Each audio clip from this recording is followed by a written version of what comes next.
Comrades, you were told that this organization is dying and it's a useless organization. And it only took Donald Trump to remind all of you that this is not a small organization. It was Donald Trump who said to Cyril Ramaphosa, you can't say this is a small organization because it is the only organization in South Africa that filled up FNB Stadium. Two prominent African figures have come to represent a strong resistance against the lingering control the West holds over Africa's resources and independence.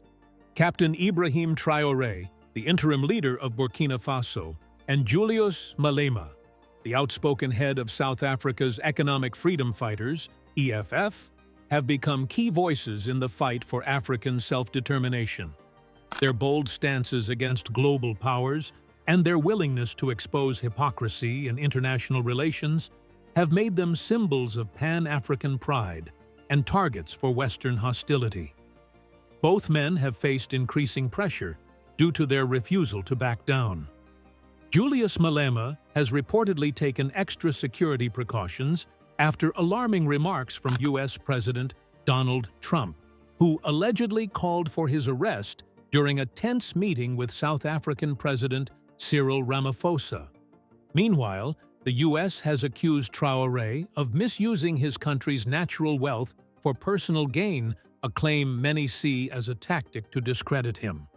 These are the stories of two African leaders who challenged modern colonial powers, the pushback they face from the West, the fear this sparks among other African leaders, and the inspiration they bring to young people across the continent who are ready to shape their own future.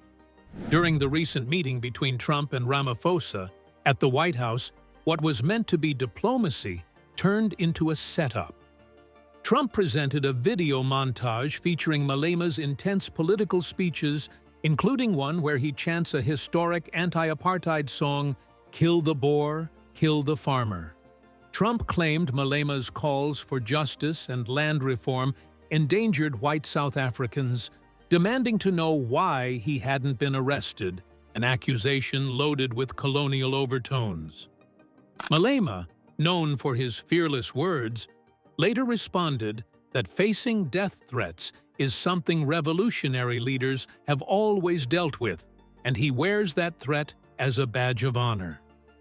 Still, he made it clear that he wouldn't act recklessly. In Trump's demand, he saw more than just harsh words. He saw a veiled threat, similar to how Western powers justified the killing of Libya's Muammar Gaddafi in 2011 under the guise of a humanitarian mission. But Malema didn't stop there. He criticized Ramaphosa for not standing up for South Africa's democracy. He pointed out that instead of defending the country's constitutional values, Ramaphosa seemed to be entertaining the idea of silencing Malema. According to Malema, the law, not personal bias, should guide actions in a democracy. South Africa's highest court has made its stance clear on this issue. The president must respect the Constitution, and arresting someone for expressing a political view would go against that. Julius Malema hasn't broken any laws. When the president fails to stand up for democratic values, others must step up. That's exactly what Malema and his supporters are doing.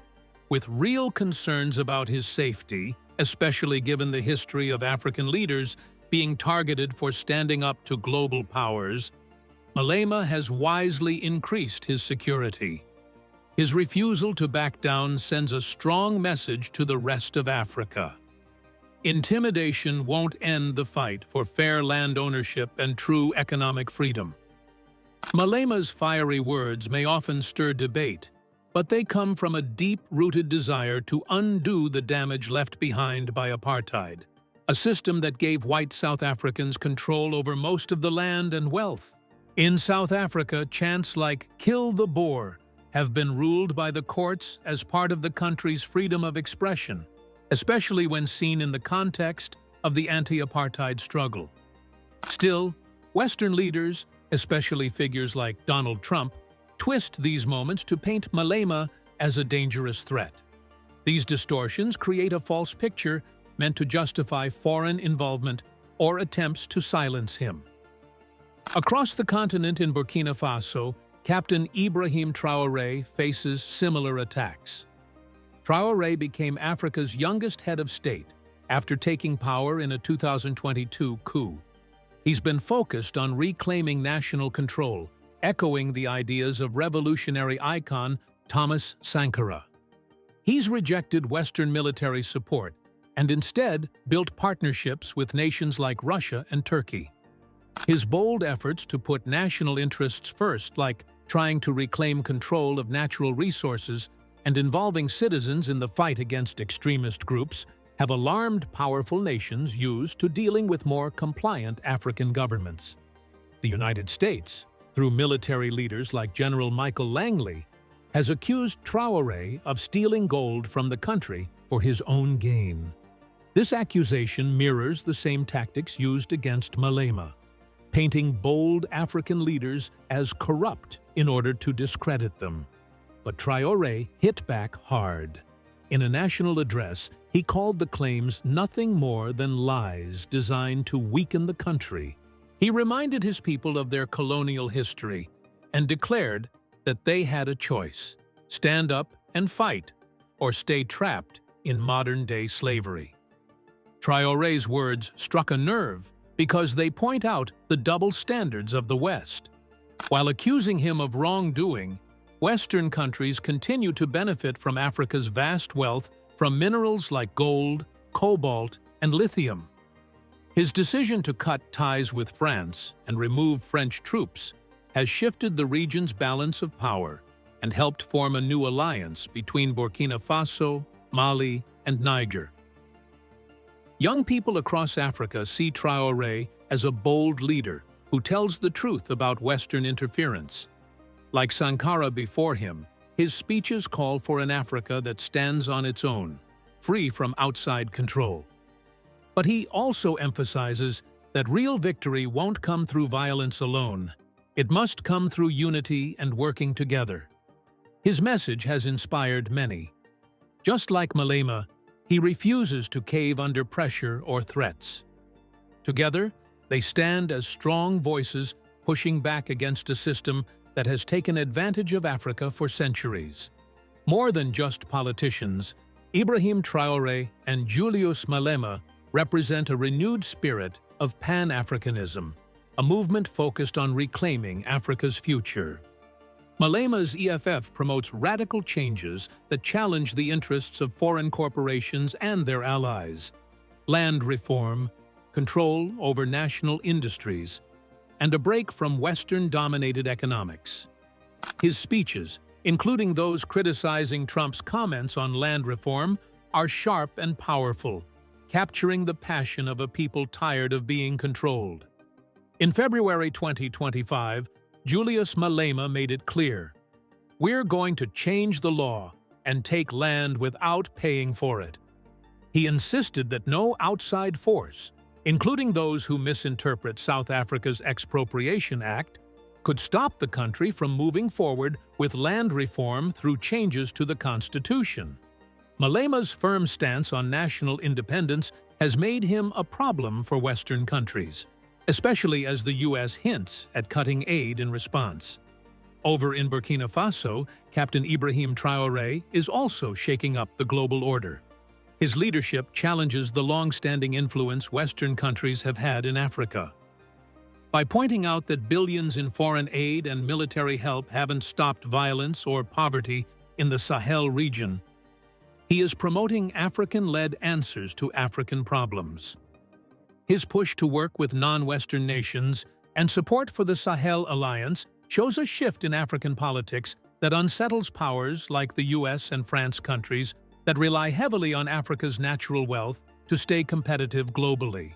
Traoré has made it clear that he won't be scared off. His powerful statement, "I'm not afraid to die like Gaddafi or Sankara," sends a warning to those who might threaten him. Burkina Faso will not back down. Both Malema and Traoré inspire fear among Western leaders not just because they speak out, but because they are igniting a fire in African youth who are tired of governments that serve foreign interests. In Burkina Faso, Traoré's grassroots programs have empowered people to help protect their communities. In South Africa, Malema's rallies are packed with young people demanding economic freedom. Together, they're spreading one powerful idea. Africa's future should be decided by Africans, not by decision-makers in distant Western cities. Their courage stands in stark contrast to the hesitation of many African leaders who often avoid upsetting the West. History shows what can happen to leaders who go against powerful global interests, from Gaddafi in Libya to Lumumba in the Congo. African countries that assert their independence are often punished through sanctions, secret operations, or even military action. Most leaders on the continent know what's at stake. They depend on Western financial support, trade deals, and political partnerships. One example is the African Growth and Opportunity Act, AGOA, which gives African countries easier access to U.S. markets so long as they follow political and economic rules set by the West. Leaders who step out of line risk being cut off, which could destabilize their governments and cost them their positions. Take President Cyril Ramaphosa of South Africa.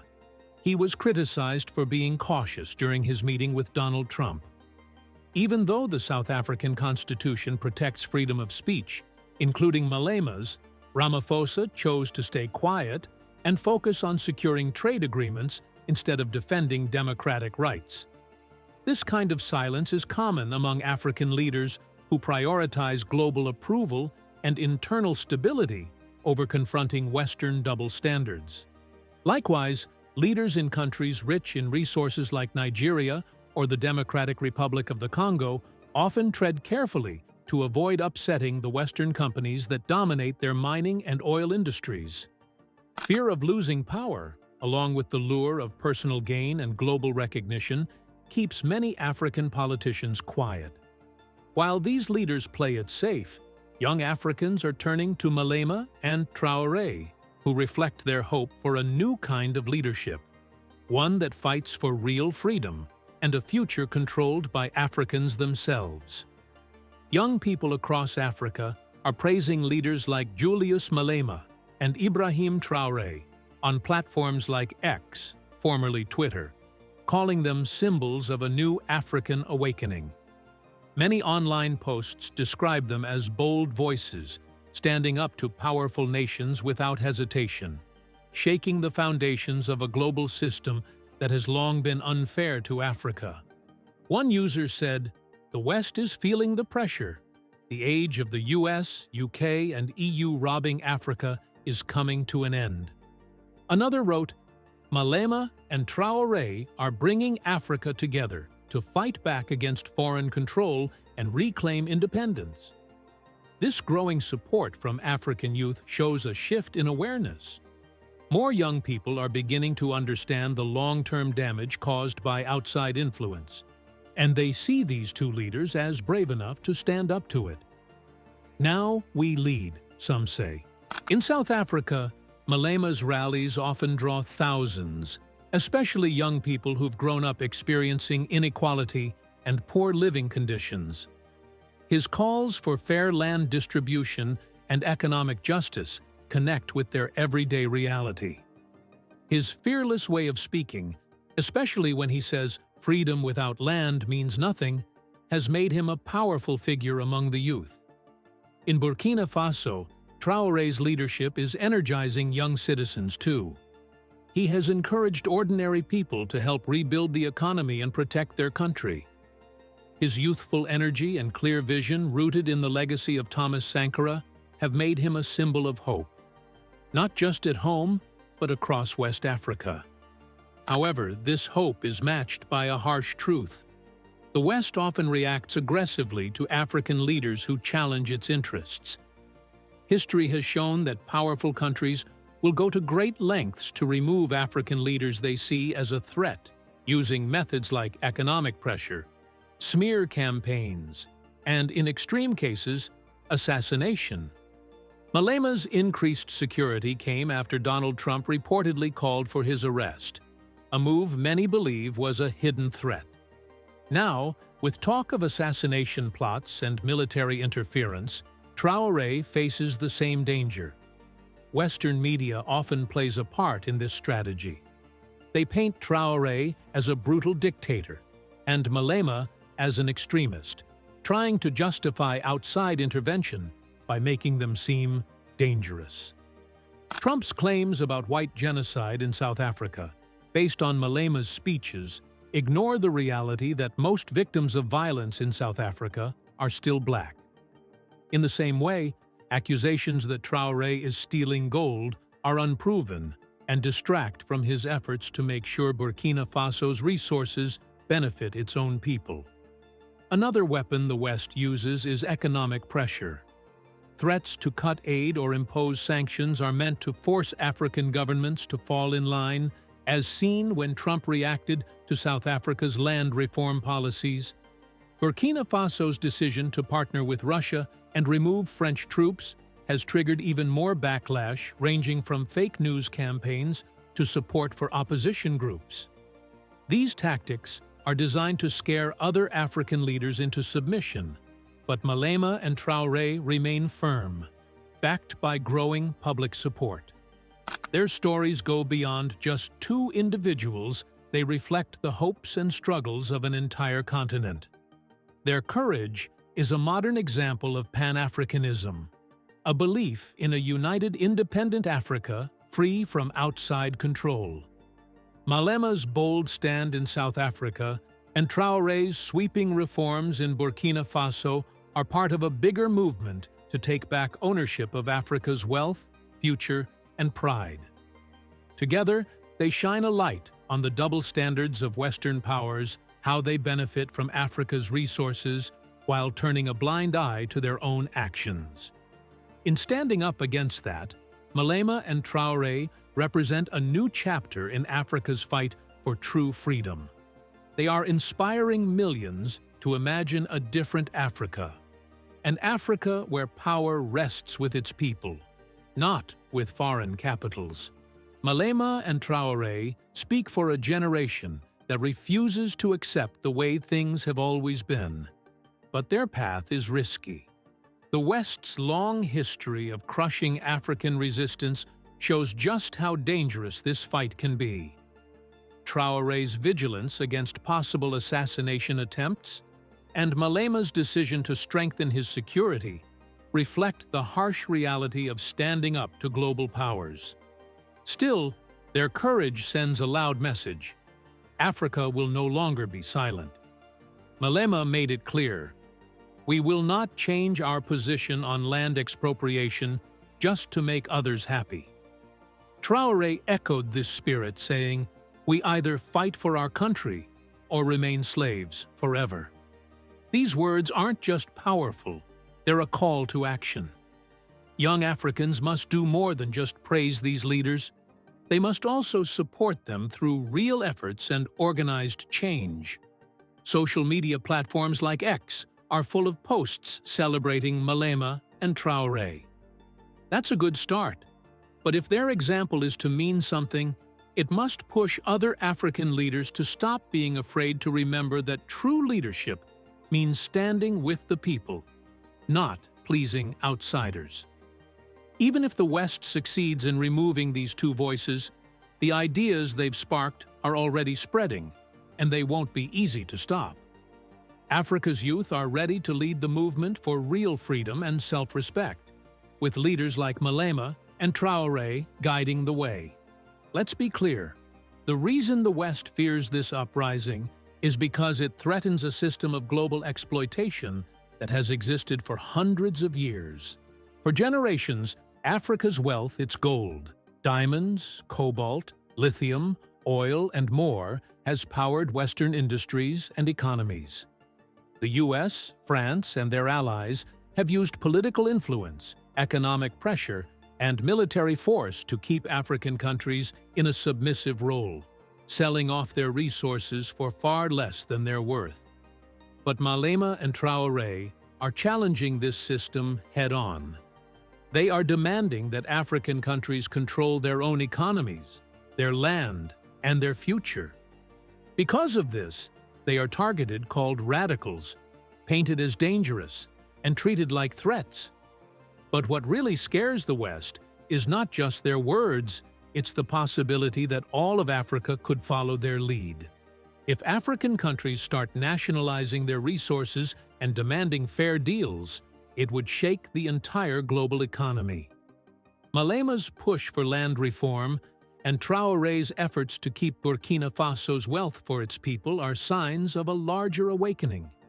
You can sense the panic.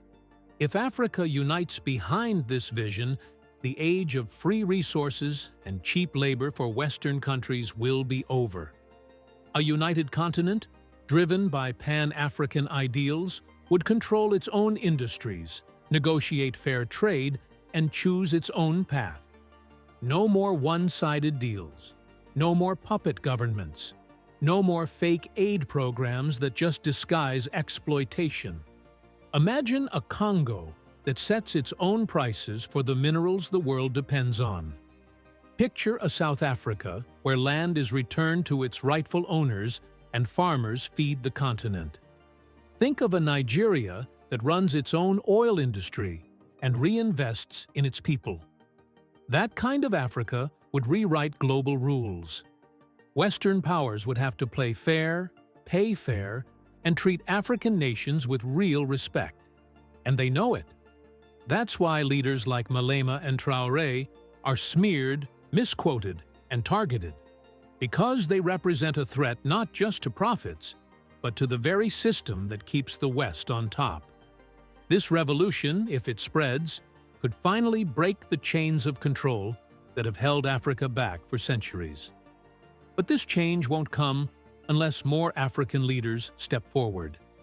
Sadly, many still choose fear over freedom, fear of losing foreign approval, aid, or power.